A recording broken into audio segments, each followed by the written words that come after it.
আসসালামু আলাইকুম, welcome to academy. আজকে basic of ফ্লুইডের second class.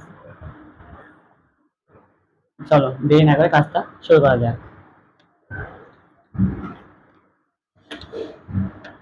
Basic of fluid, আমরা এতদিন একমাত্রিক গতি, দ্বিমাত্রিক গতি, নিউটনের গতিসূত্র, রাশের গতিসূত্র, এগুলো সম্পর্কে আমাদের বেসিক ধারণাটা আছে। অর্থাৎ আমরা সমতলে বস্তুকণার গতি এই সম্পর্কে আমাদের বেসিক ধারণাটা রাখছি। কিন্তু আমরা কি এটা জানি যে তরলের মধ্যে একটা বস্তু কিভাবে চলাচল করে? তরলের মধ্যে একটা বস্তুর চলাচল, অর্থাৎ motion of matter in fluid. আজকের ক্লাসের টপিকটা এটাই, motion of matter in fluid. চলো আমরা ক্লাসটা শুরু করি। ফার্স্টেই দুইটা লোক, যার মধ্যে একজন এ, তিনি কি করছে? তিনি মধ্য দিয়ে দৌড়াচ্ছে। অ্যান্ড বি, আরো একটা লোক, যিনি কি করছে? সমতল রাস্তার উপর দিয়ে দৌড়াচ্ছে। আমরা ধরলাম যে বাতাসের বাধা নেই, তাহলে বি লোকটাকে কেউ কি বাধা দিবে দৌড়ানোর পথে? না। কিন্তু এই লোকটা যখন পানির মধ্য দিয়ে দৌড়াবে তখন কিন্তু একে একটা বাধা দিবে। বাধাটা কে দিবে? পানি কর্তৃক একটা বাধা দিবে, তাই তো? আর এই জিনিসটাকে যদি আমরা একটু ডিফারেন্ট ভাবে থিঙ্ক করি, তো দেন আসুন,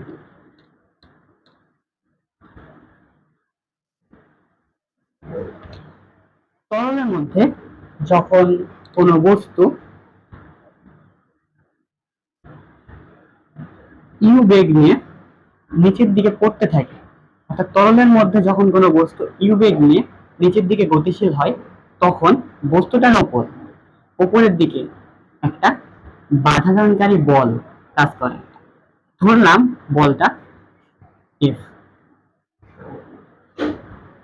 বেসিক অফ ফ্লুইডের ফার্স্ট লেকচারটায় আমরা দুইটা জিনিস দেখছি। একটা হচ্ছে ইফেক্ট অফ গ্র্যাভিটি।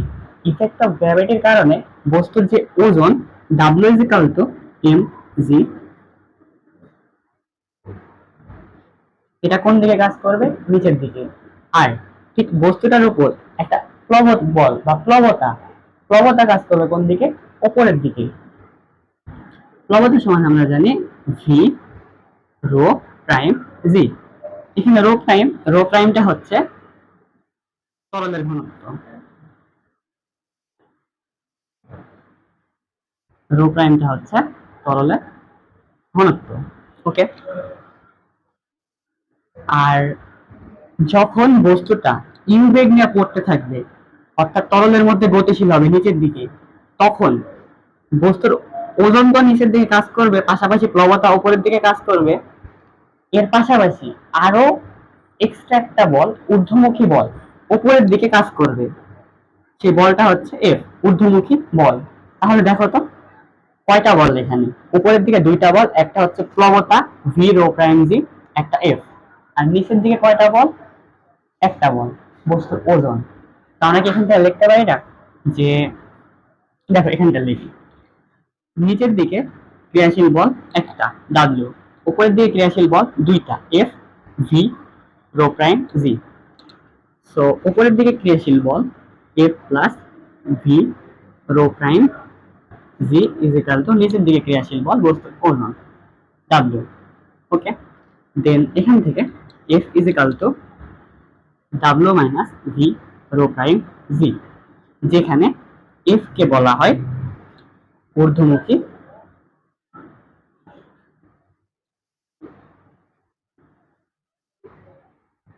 লব্ধি বল।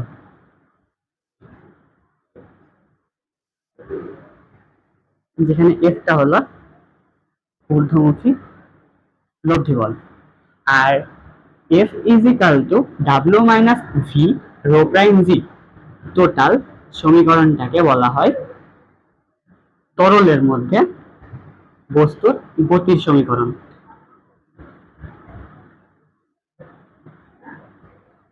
তরলের মধ্যে বস্তুর গতির সমীকরণ।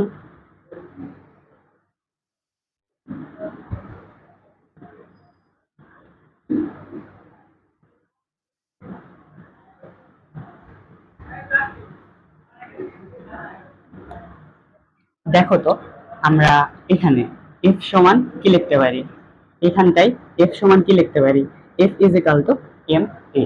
এমটা বস্তুর ভর, এটা হচ্ছে বস্তুর ত্বরণ। F is equal to M.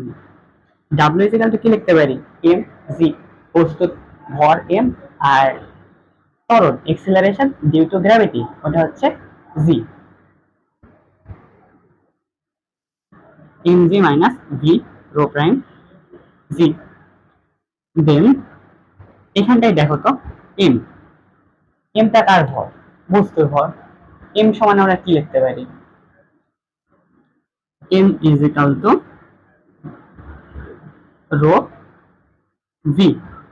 M is equal to rho V, rho is equal to M by V, ঘনত্বের সূত্র থেকে আসে M is equal to rho V. M is equal to rho V, যেখানে বস্তুর ঘনত্ব রো এন্ড বস্তুর আয়তনটা হচ্ছে ভি।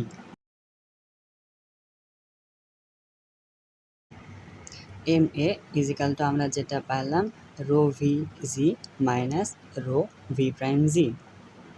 এখান পর্যন্ত তো আমরা বুঝছি না, তাহলে এবার আমরা এটাকে রাখলাম, এ ইজ ইকাল টু এখান থেকে ভি আর জি দুটা কিন্তু কমন আসে, V rho minus rho prime G. V আর জি দুটা কমন নিয়েছি, আর এই পাশের এম, এমটাকে ওই পাশে আমরা ভাগ করে দিছি। এখন দেখো তো এম ইজ ইকাল টু আমরা কি লিখছি, rho V. Then is equal to আমরা ভিটাকে নিচে নিয়ে আসবো, rho minus rho prime G, আর নিচে M by V. Rho is equal to কত, এম বাই ভি, যেখানে বস্তুর ঘনত্ব রো, বস্তুর ভর এম, বস্তুর আয়তন ভি। ঠিক আছে, তো বুঝছি আমরা এখান পর্যন্ত। দেন আমরা লিখতে পারি না, অতএব এ ইজ ইকাল টু, তারপর নিচে লিখি, অতএব A is equal to rho minus rho prime G by rho. A is equal to rho minus rho prime into G by rho, যেখানে রোটা হচ্ছে বস্তুর ঘনত্ব, রো প্রাইমটা হচ্ছে তরলের ঘনত্ব, ওই যে লেখা দেওয়া আছে পাশে, রো প্রাইম হচ্ছে তরলের ঘনত্ব আর রোটা বস্তুর ঘনত্ব, আর জিটা কি gravitational acceleration. A is equal to rho minus rho prime G by rho, এটা হচ্ছে তরলে গতিশীল কোন বস্তুর ত্বরণের সমীকরণ। আচ্ছা পাশে আমরা লিখে দিই, তরলে গতিশীল কোন বস্তুর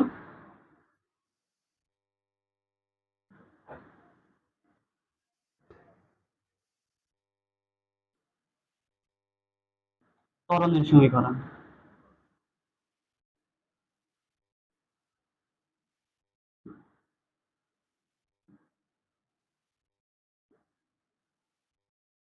এখান পর্যন্ত তো আমরা ক্লিয়ার, তাই না? দেন এখন একটা কোশ্চেন আসছে যে ঊর্ধ্বমুখী বল, এই বলটার কিন্তু একটা সুন্দর নাম আছে, নামটা কি, সান্দ্র পশ্চাৎ টান। সান্দ্র পশ্চাৎ টান, এটা বোঝার জন্য আমাদের সান্দ্র তরল সম্পর্কে আইডিয়া রাখতে হবে।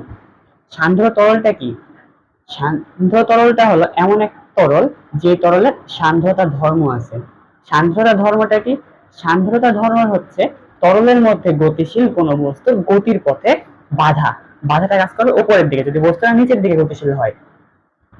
তোমরা এই সান্দ্রতাটাকে ঘর্ষণের সাথে তুলনা করতে পারো। ঘর্ষণ কি, সমতল রাস্তায় বস্তুর গতির পথে বাধা, আর সান্দ্রতা হচ্ছে তরলের মধ্যে বস্তুর গতির পথে বাধা।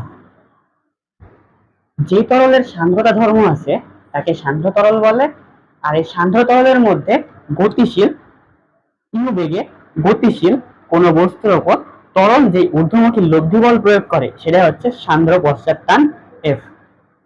এখান পর্যন্ত আমরা ক্লিয়ার। চলো একটা ম্যাথ করি, তাহলে এই টপিক নিয়ে আর কোনো প্রবলেম থাকবে না। যদি কোনো প্রবলেম থাকে ম্যাথ করলে আমরা সলভ করতে পারবো প্রবলেমগুলো। চলো শুরু করি।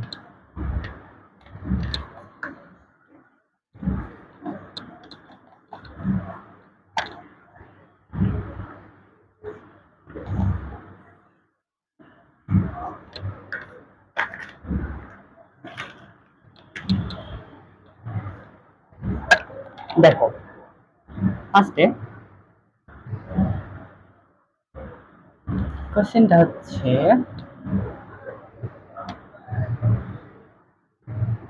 800 কেজি পার ঘনমিটার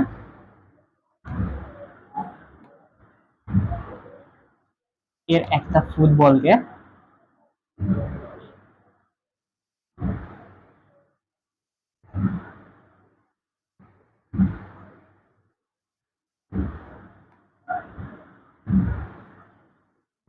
1025 কেজি পার ঘনমিটার এর সান্দ্র তরলে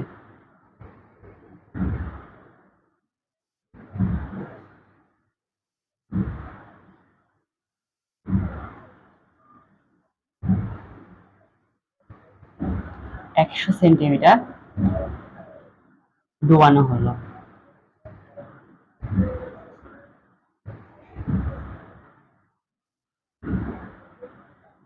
question number 1।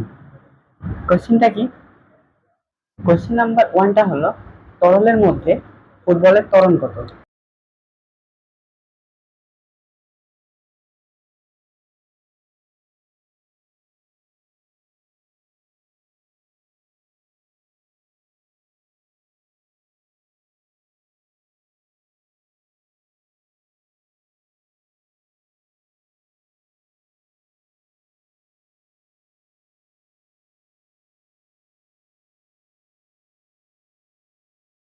First question. Second question, ফুটবলটা যখন তরলের উপরের পৃষ্ঠে পৌঁছাবে তখন এর বেগ কত? অর্থাৎ তরলের উপরের পৃষ্ঠে ফুটবলের বেগ।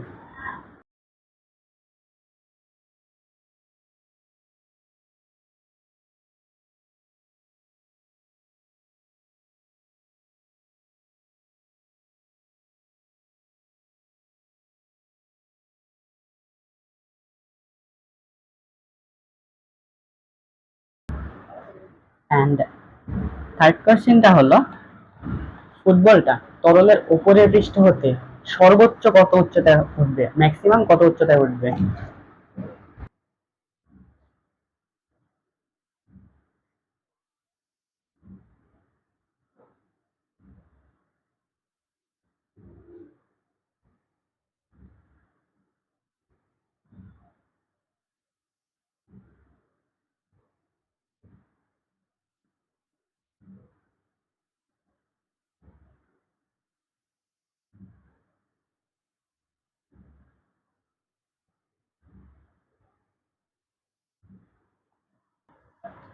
সো কোশ্চেনটা তোমাদের জন্য আমি আরো একবার পড়ে দিচ্ছি। 800 কেজি পার ঘনমিটারের একটা ফুটবলকে 1025 কেজি পার ঘনমিটারের সান্দ্র তরলে 100 সেন্টিমিটার ডোবানো হলো। তরলের মধ্যে ফুটবলের ত্বরণ কত? তরলের উপরের পৃষ্ঠে ফুটবলের বেগ কত? তরলের উপরের পৃষ্ঠ হতে সর্বোচ্চ কত উচ্চতায় উঠবে ফুটবলটা?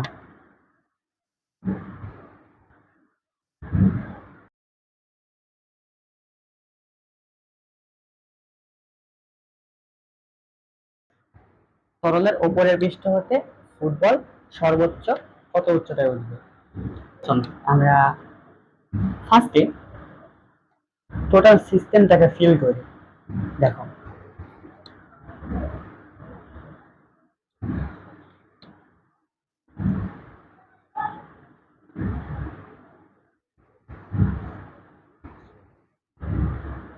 এটা একটা ফুটবল, ধরে নাও এটা একটা ফুটবল, রাইট?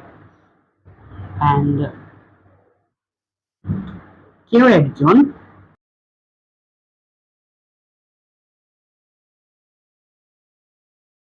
কেউ একজন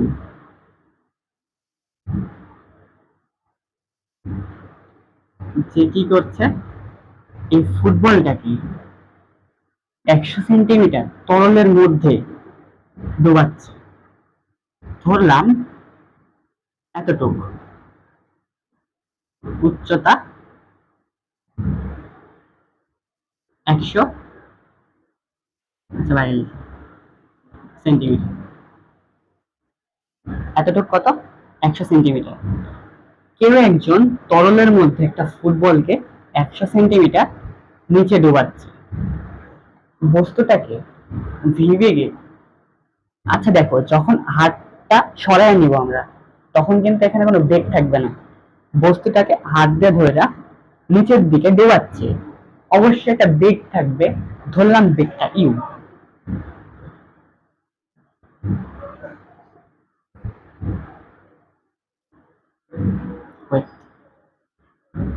ধরলাম আমরা বেগটা ইউ। তরলের মধ্যে যখন কোনো বস্তু ইউ বেগে গতিশীল হয়, তখন বস্তুটার উপর উপরের দিকে এক সান্ধ্য পশ্চাৎ টান বা ঊর্ধ্বমুখী লব্ধি বল ক্রিয়া করে। ঊর্ধ্বমুখী লব্ধি বলটা এফ। ঊর্ধ্বমুখী লব্ধি বলটা এফ। দেন এখানে বস্তুর ওজন নিচের দিকে, কারণ গ্র্যাভিটেশনাল এক্সেলারেশনের কারণে ওজন থাকবে, আর প্লবতা উপরের দিকে। এটা হচ্ছে বেসিক অফ ফ্লুইড, ফার্স্ট ক্লাসে আমরা পড়াইছি। W is equal to mg and প্লবতা v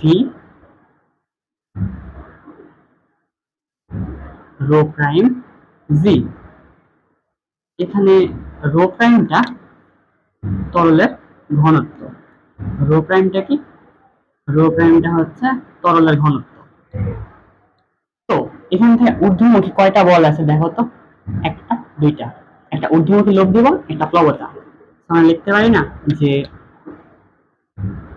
এফ, এই পাঁচটা লিখি দেখো, F plus V rho prime G is equal to W, and F is equal to আমরা কি লিখতে পারি, W minus V rho prime G. Then এখান থেকে M A M G minus V rho prime G. M A is equal to M সমান কি লিখতে পারি, রো ভি। এম সমান আমরা লিখতে পারি rho V G minus V rho prime G, বা এখান থেকে এ ইজ ইকাল টু আমরা V rho minus rho prime G by M. ভিটাকে নিচে নিয়ে আসলে M by V is equal to rho. A is equal to rho minus rho prime by rho into G. এটা হচ্ছে তরলের মধ্যে কোনো গতিশীল কোনো বস্তু ত্বরণের ইকুয়েশন, যেটা ফার্স্টে দেখাইছি। তোমরা চাইলে ইকুয়েশনটা মুখস্থ রাখতে পারো, এই ইকুয়েশনটা। এন্ড এখন আমরা ত্বরণের মানটা বের করব। দেখো তো কি কি দেওয়া আছে কোশ্চেনে। 800 কেজি পার ঘনমিটারের একটা ফুটবল, বস্তুর আয়তন দেওয়া আছে 800 কেজি পার ঘনমিটার, এবং তরলের ঘনত্ব কত দেওয়া আছে 1025 কেজি পার ঘনমিটার, যেটা হচ্ছে রো প্রাইম। সো এখানে আমরা বস্তুর ঘনত্ব, এক সেকেন্ড, এখানে আমরা বস্তুর ঘনত্ব রো ইজ ইকাল টু কত, 800 কেজি পার ঘনমিটার মাইনাস রো প্রাইম। রো প্রাইমটা কি, তরলের ঘনত্ব 1025 কেজি পার ঘনমিটার বাই রো, আবার বস্তুর ঘনত্ব 800 কেজি পার ঘনমিটার ইন্টু জি এর মান কত 9.8। এখন ছিল ক্যালকুলেশন। চলো আমরা ক্যালকুলেশনটা করি। ক্যালকুলেশনটা হচ্ছে 800 by 800 minus 1000 into 9.8 minus 2.45 metre per second square. এটা অ্যান্সার। এখন দেখো তো মাইনাস কেন আসলো? ত্বরণ মাইনাস কেন আসলো? ত্বরণ এই কারণে মাইনাস এসছে কারণ বস্তুটা আর নিচের দিকে যাবে না। ত্বরণ মাইনাস আসছে, এই ত্বরণটা এটাই মিন করে যে গ্র্যাভিটেশনাল এক্সেলারেশন জি এর উপরের দিকে কাজ করছে, কারণ এটা ঋণাত্মক আসছে। ঋণাত্মক মান দ্বারা ওইটাই বোঝায় যে গ্র্যাভিটেশনাল এক্সেলারেশন জি নিচের দিকে কাজ করলে এই ত্বরণটা উপরের দিকে কাজ করবে, অর্থাৎ বস্তু আর তরলের মধ্যে নিচের দিকে যাবে না, বস্তু তরলের পৃষ্ঠের দিকে চলে যাবে। সো নেক্সট কোশ্চেনটা আসি যে তরলের মধ্যে তরলের উপরের পৃষ্ঠে ফুটবলের বেগ কত?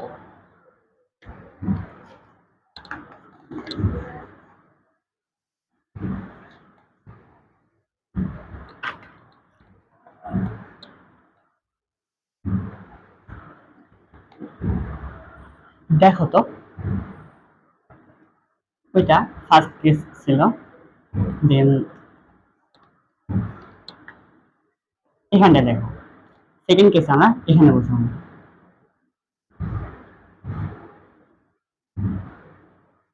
এটা এটা তরল যার মধ্যে একটা ফুটবলকে 100 সেন্টিমিটার ডুবানো হয়েছিল। 100 সেন্টিমিটার ডুবানোর পর ফুটবলটা এরকম পজিশনে ছিল, রাইট? এখন ফুটবলটা ত্বরণ যেহেতু ঋণাত্মক, ফুটবলটা উপরের দিকে উঠবে। উপরে উঠতে উঠতে উঠতে একটা টাইমে ফুটবল তরলের পৃষ্ঠে পৌঁছাবে। যখন ফুটবলটা তরলের পৃষ্ঠে পৌঁছাবে, রাইট, ওই টাইমটাতে তরলের বেগ ধরলাম ভি। আরেকটা জিনিস দেখো তো, ফার্স্ট কেসে যখন ফুটবলটার উপর থেকে হাতটা সরায় নাইছে, অর্থাৎ ফুটবলটার উপর থেকে যেই মোমেন্টে হাতটা সরায় নেওয়া হয়েছে সেই মোমেন্টটাই কি হয়েছে, সেই মোমেন্টটাই ফুটবলের উপর ইউ যে বেগটা ছিল, যেটা নিজের দিকে কাজ করছিল, সেই ইউ বেগটা শূন্য হয়ে যাবে। অর্থাৎ আমরা এখানে লিখতে পারি যে ইউ জিরো, ইউ এখানে জিরো হয়ে যাবে, কারণ আমরা হাতটা সরাই নিছি। আর ঋণাত্মক ত্বরণের কারণে বস্তুটা উপরের দিকে উঠতে থাকবে। ধরলাম তরলের উপরের পৃষ্ঠে বস্তুটার বেগ হবে ভি, রাইট? তরলের উপরের পৃষ্ঠে বস্তুটার বেগ ভি। আমরা গতির সূত্র থেকে কি জানি? গতির সূত্র থেকে আমরা জানি যে, এখানটা লিখি তোমাদের জন্য সুবিধা হবে। গতির সূত্র থেকে আমরা জানি সেটা হলো V square is equal to U square plus 2s, যেখানে ইউ টার্মটা 0 and v square is equal to 2s. v কত? v is equal to root 2s and s টা কত? কতটুকু দূরত্ব উপরে উঠবে? যতটুকু দূরত্ব ডুবানো হয়েছে ততটুকু দূরত্বে উপরে উঠবে। কতটুকু দূরত্ব ডুবানো হয়েছিল? 100 সেন্টিমিটার। 100 সেন্টিমিটারে কত মিটার? 1 মিটার। ত্বরণটা কত ছিল? কত ত্বরণে বস্তু উপরের দিকে উঠছিল দেখো তো। এ ত্বরণ 2.45, এক নম্বরের অ্যান্সার ছিল 2.45 minus 2.45 metre per second square.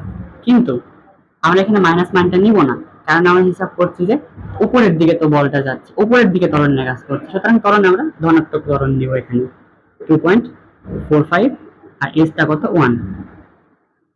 যেটা অ্যান্সার আছে সেটা হচ্ছে ত্বরণের উপরের পৃষ্ঠে কোনো বস্তু বেগ √2 × 2.5 2.45 আসছিল। হ্যাঁ, 2.45 × 1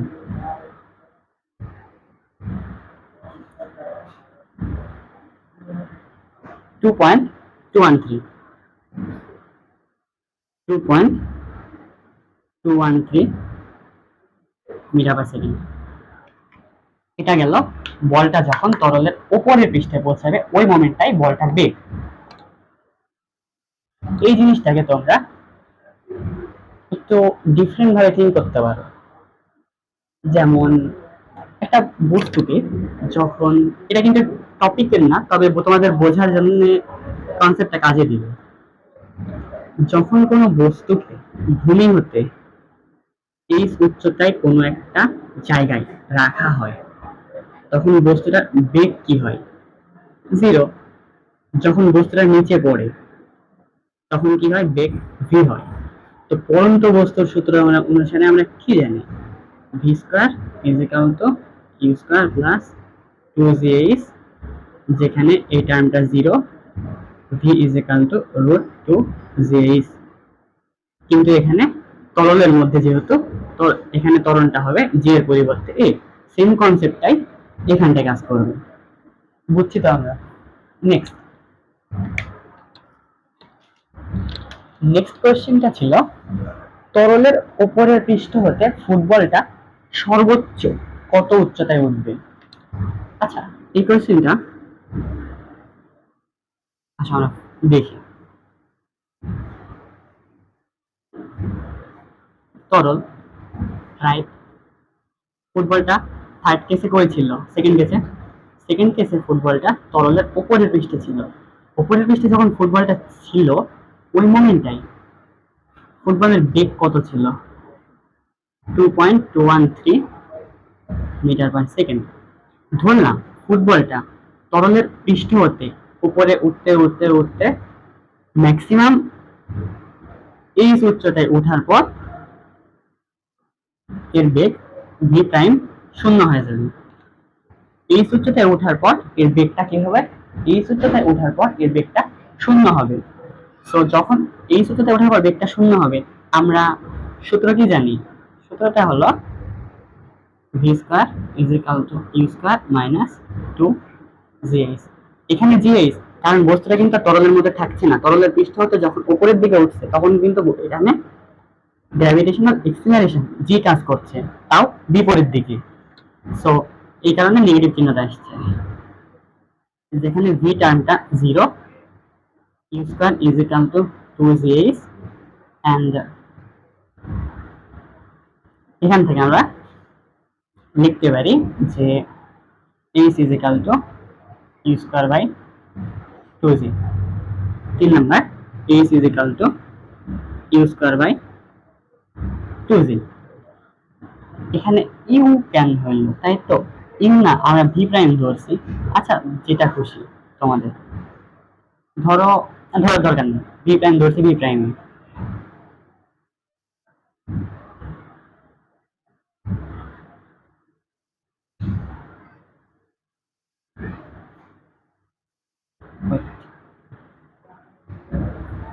V prime square by 2g, same জিনিসটা এখানে V prime square by 2g। V প্রাইমের মান কত ছিল? 2.213 স্কয়ার বাই 2 ইন্টু 9.8। ক্যালকুলেশন করলে কত হয়? 2.213 স্কয়ার ভাগ 2 ইন্টু 9.8, 0.2498 মিটার বা 24.98 সেন্টিমিটার।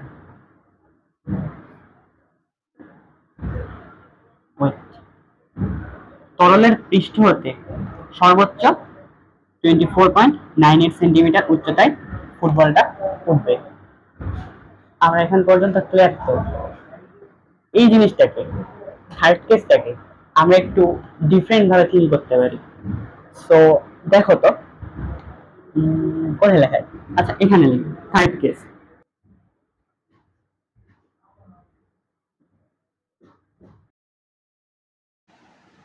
থার্ড কেসটাকে যদি আমরা এভাবে থিঙ্ক করি যে ভূমিতে একটা বস্তুর বেগ আছে, ভি বেগ, বস্তুটাকে আমরা উপরে নিক্ষেপ করলাম, একটা ম্যাক্সিমাম হাইট ওঠার পর এর বেগটা কত হলো? 0 হলো। হাইটটা ছিল এইচ, ম্যাক্সিমাম হাইট। সো নিক্ষিপ্ত বস্তুর সূত্র হতে আমরা কি জানি? V square is equal two V prime square minus 2gh। V is equal two, এর টার্মটা 0, V prime is equal two V prime square 2g is, and then is equal to v prime square by 2g। বুঝছি তো আমরা, কনসেপ্টটা বুঝো। অ্যাডমিশনে কিন্তু এই কনসেপ্টটা অনেকবার আসছে, সো কনসেপ্টটা বুঝো। ফার্স্ট কেসে কি হলো, ফুটবলটাকে ডুবালো, যার একটা মোমেন্টে হাতটা সরায় নিল, ওই মোমেন্টটাই প্রবল বল এতটাই বেশি হলো এবং বাধা এতটাই বেশি হলো যে বলটা উপরের দিকে ওঠা শুরু করলো। যখন উপরের দিকে ওঠা শুরু করলো তখন ত্বরণটা গ্র্যাভিটেশনাল এক্সেলারেশন জি এর চাইতে বেশি হলো, মানে বিপরীত দিকে চলে গেল। আর বিপরীত দিকে যাওয়ার কারণে বলটা আর নিচের দিকে না যায়, তরলের উপরের পৃষ্ঠে যাইতে থাকলো। উপরের পৃষ্ঠে যাওয়ার একটা মোমেন্টে, অর্থাৎ যখন তরলের উপরের পৃষ্ঠে পৌঁছাবে, ওই মোমেন্টে একটা বেগ প্রাপ্ত হবে, যাকে আমরা পরন্ত বস্তুর সূত্রের সাথে বিবেচনা করতে পারি। বা পরন্ত বস্তুর সূত্র ডাইরেক্টলি না বললে এটাকে আমরা পরন্ত বস্তুর সূত্রের মতো ধরে নিয়ে ম্যাথটা করব। দেন দেন কি হবে, তরলের উপরের পৃষ্ঠ থেকে বস্তুটা একটা নির্দিষ্ট হাইট, উচ্চতা উঠবে, সর্বোচ্চ একটা উচ্চতা উঠবে, ওঠার পর আবার বলটা পানিতে পড়ে যাবে। সো সেই হাইটটা কত, সর্বোচ্চ হাইটটা হলো E square V prime square by 2g। এটা হচ্ছে নিক্ষিপ্ত বস্তুর সূত্রের মতো অনেকটা। তো আমরা বুঝছি তো, motion of matter in fluid, তরলের মধ্যে একটা বস্তু গতি। শেষ।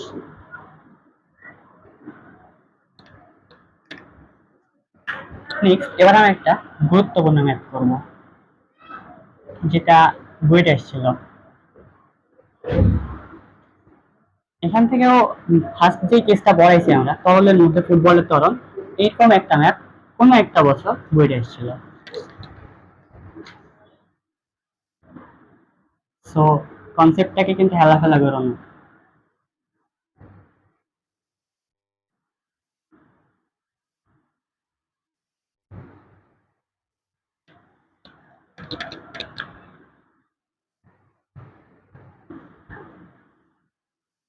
Motion of matter in fluid, ডান।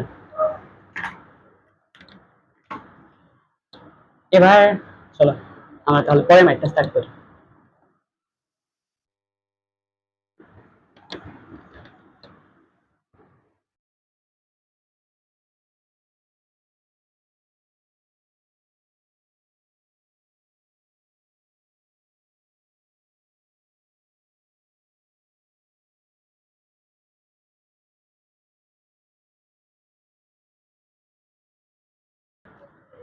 পরের ম্যাপটা এরকম ছিল যে একটা ঘনবস্তু যার উচ্চতা ছিল 40 সেন্টিমিটার,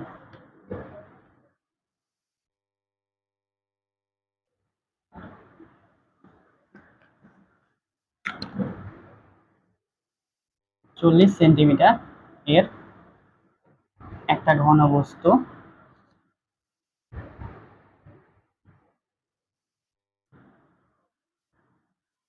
যার ঘনত্ব 800 কেজি পার ঘনমিটার,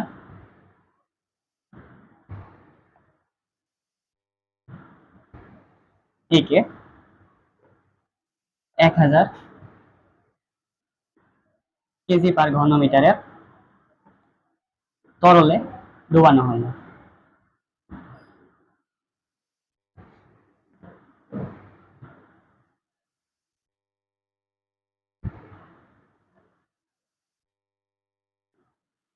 বস্তুর ডুবন্ত দৈর্ঘ্য কত?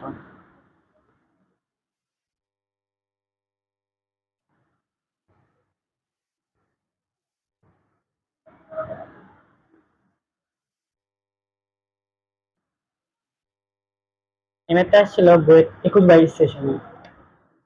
আচ্ছা তোমরা লিখতে পারো, নোট দিতে পারো।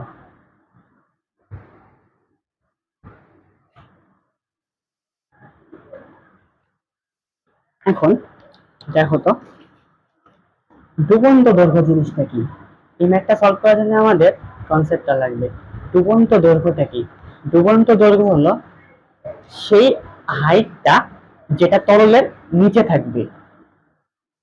অর্থাৎ একটা বস্তু, আমরা বেসিক অফ ফ্লুইডের ফার্স্ট ক্লাসে পড়াইছিলাম যে বস্তু যখন তরলের উপর রাখা হয় কিছু অংশ তরলের নিচে থাকে আর বাকি অংশ তরলের উপরে থাকে। যতটুকু অংশ তরলের নিচে থাকে ততটুকুর যে হাইট সেটা হচ্ছে বস্তুর ডুবন্ত দৈর্ঘ্য। চলো আমরা বিষয়টাকে ফিল করি।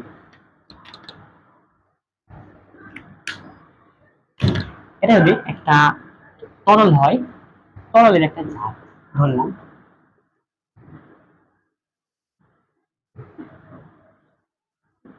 দেন ওয়েট এক মিনিট, হ্যাঁ।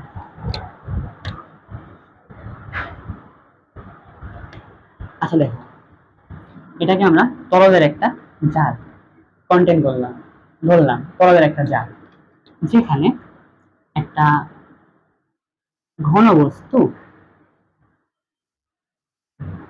ধরে না একটা ঘন বস্তু,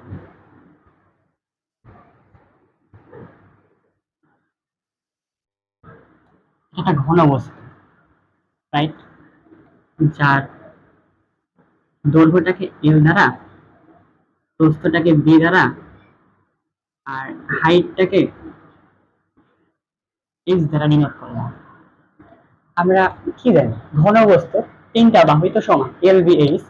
সো আমরা লিখতে পারি যে L is equal to B is equal to H is equal to, দেখো তো কত দেওয়া আছে, 40 সেন্টিমিটারের একটি ঘন বস্তু, তাই তো। তো ঘন বস্তু দৈর্ঘ্যটা দেওয়া আছে ইজ ইকাল টু 40 সেন্টিমিটার। ধরো এই ঘন বস্তুর এই পরিমাণ অংশ পানির মধ্যে ডুবে আছে, তরলের মধ্যে। ঘন বস্তুটার এতটুক অংশ তরলের মধ্যে ডুবে আছে, সেই ডুবন্ত দৈর্ঘ্যটাকে আমরা এক্স ধরলাম, রাইট। এক্সটাকে কি ধরছে, ডুবন্ত দৈর্ঘ্য, এক্স ডুবন্ত দৈর্ঘ্য।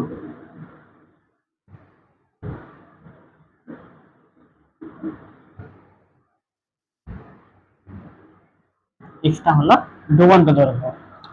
তো দেখো তো, ডুবন্ত দৈর্ঘ্য যদি এক্স হয়, মানে ডুবন্ত উচ্চতা যেটা, সেটাকে কিন্তু ডুবন্ত দৈর্ঘ্য দ্বারা ডিনোট করা হয়েছে। ডুবন্ত উচ্চতাটা কত সেটা বের করতে হবে তোমাদের।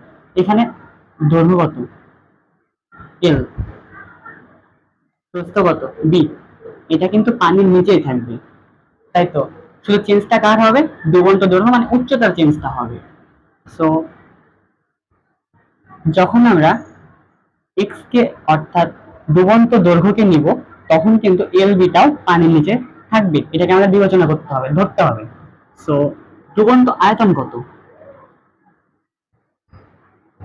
ধরলাম বস্তুটার ডুবন্ত আয়তন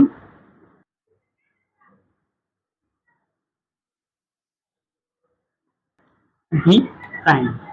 বস্তুটার ডুবন্ত আয়তন ভি প্রাইম, আয়তনের সূত্র কি এল বি এইচ, যেখানে এল সেম বি সেম, চেঞ্জটা কোথায়, ডুবন্ত দৈর্ঘ্য এক্স আসলো, এল সমান বি, ওই যে দেখো এল সমান বি, আমরা লিখতে পারি না V prime is equal to L square X, ডুবন্ত আয়তন।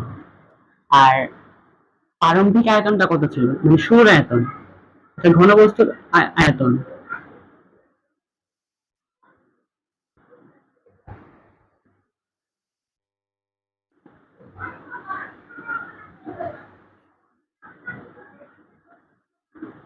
ঘনবস্তুর আয়তনটা কত ছিল, ঘনবস্তুর আয়তন V is equal to L B H is equal to, তিনটাই কিন্তু সমান, আর তিনটাকে এল দ্বারা ডিনোট করলাম, L cross L is equal to L Q.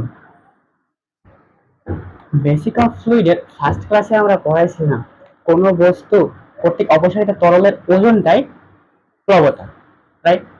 So প্লবতা ভি রো জি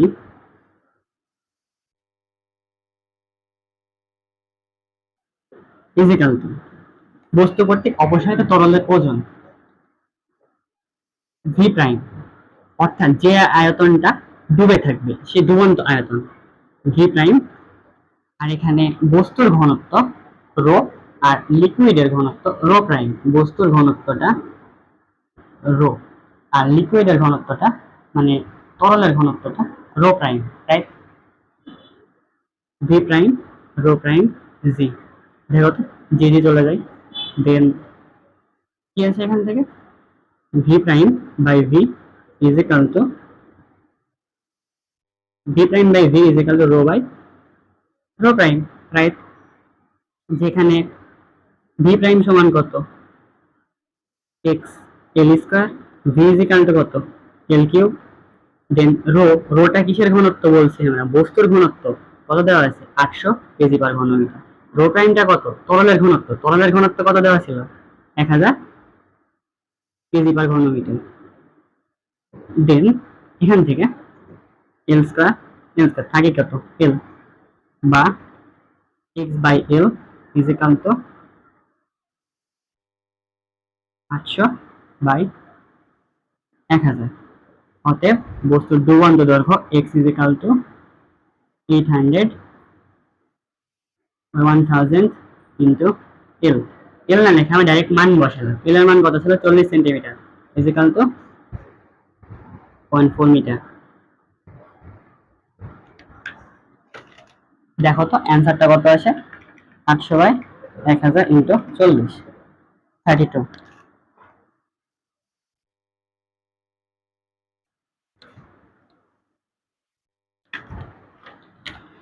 পয়েন্ট 32 মিটার, বা অতএব x is equal two 32 centimetre, এটা হচ্ছে ডুবন্ত দৈর্ঘ্য।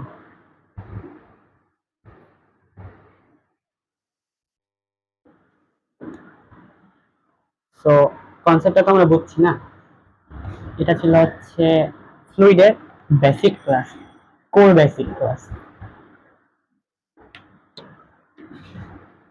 দেন আমি যেটা বলি সেটা হচ্ছে তুমি ইফোর্টটা দাও, বাকিটা ভাগ্যের উপর, ইফোর্টটা দাও, বাকিটা ভাগ্যের উপর। And stay connected to academy. আসসালামু আলাইকুম।